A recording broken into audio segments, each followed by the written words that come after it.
درود دوستان، خوش اومدین به کانال توتی سرا. من تیام هستم و امروز میخوام براتون در مورد اینکه چطوری تشخیص بدیم که این عروس هلندی ما نر هست یا ماده اطلاعاتی بدم که بتونین خودتون تشخیص بدین نر و ماده بودن عروس هلندیتون.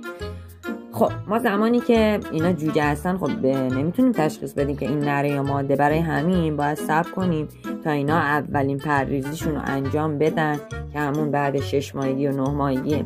بعد از اون طبق حالتهای رفتاریشون میتونیم تشخیص بدیم که این عروس ما نره یا ماده. حالا یکی یکی رو من براتون توضیح میدم و شما بر اساس این اطلاعاتی که دارین از این بعد تشخیص میدین که این عروستون نر هست یا ماده. اول میرسیم به نژاد لوتینو.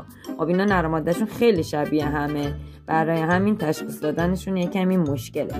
برای تشخیص نر و ماده بودن عروس‌های هلندی نژاد لوتینو بعد از اینکه پرریزیشون رو انجام بدن، نراشون خب صحبت میکنن، سوت میزنن، برای همین میتونیم راحت تشخیص بدیم. ولی ماده هاشون فقط جیغ میکشن یا اینکه زیر پرهای دم و بال ماده ها یه خالهای زرد رنگیه که از روی اونا میتونیم تشخیص بدیم که عروس ما مثلا لوتینومون ماده است. نژاد بعدی نژاد سیامون یا همون سینامونه که خیلی تشخیصش به نظر من راحت تره، چون زمانی که پرریزی رو انجام میدن نرهاشون صورتشون شکل لوتینو پیدا میکنه ولی بدنشون همونطور توسی رنگه و نژادش میشه به اصطلاح همون سینامونه کله لوتینو، چون کله هاشون شبیه لوتینو میشه.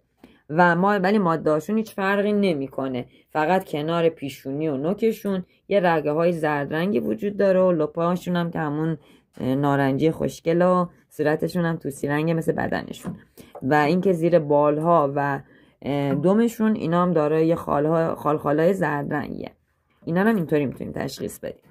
نژاد بعدی ما نژاد وایت فیس هست که رنگشون شبیه سیامونه و صورتشون ولی دیگه اونطوری لپ گلگلی و اینا نیستن و اینکه نراشون مثل نژاد سیامون کله لوتینو کلهشون شبیه آلبینو تمام سفید میشه و بدنشون توسی رنگه ولی ماده هاشون توسی تمام رنگ هست و دیگه اون لپای خوشگل نارنجی رو ندارن.